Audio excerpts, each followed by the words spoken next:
Bruce Lee believed in simple, direct action. In point fighting, economy of motion translates into moves that get you to the scoring range using as little telegraphing as possible. That means eliminating big windups, unnecessary body rotation, or wide footsteps that give your opponent time to react. Instead, use short, explosive motions with tight mechanics.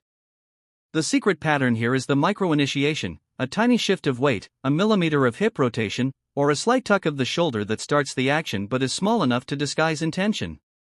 Training these micro-movements develops the ability to trigger a strike with almost no visible setup. Practice by executing a jab or snap kick from a static stance without any preliminary movement. Focus on initiating the strike from the smallest joint, fingers, wrist, or ankle, and keeping the rest of the body calm until the moment of extension. That tiny initiation is what disguises the real intent.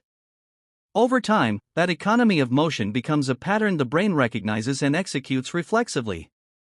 Hidden pattern 2, microsteps and microcircuits, moving without moving. Bruce used steps that are almost invisible.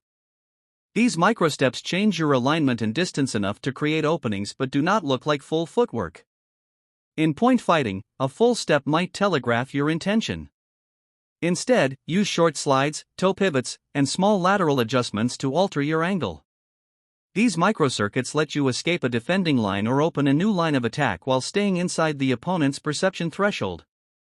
To drill this, stand in your fighting stance and mark a tiny point on the floor.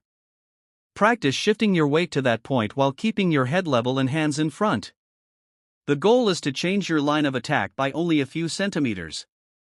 Combine that with a quick striking motion so the microstep and the strike happen almost simultaneously, making the step look like a reaction rather than a setup. The more you train this, the more you'll be able to move without moving, the ultimate deception.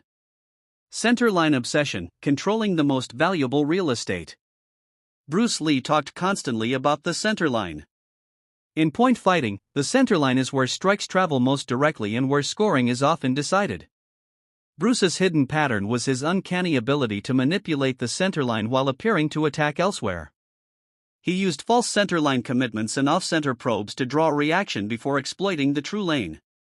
For example, he might present a high feint, observe the opponent's guard shift, and then instantly snap a short punch to the exposed midline. The pattern to practice is the probe feint exploit sequence executed in under a second. Use light, realistic probes that resemble committed strikes so the opponent must react. Train with a partner, present a high probe, wait for their predictive movement, then immediately counter to the newly exposed scent.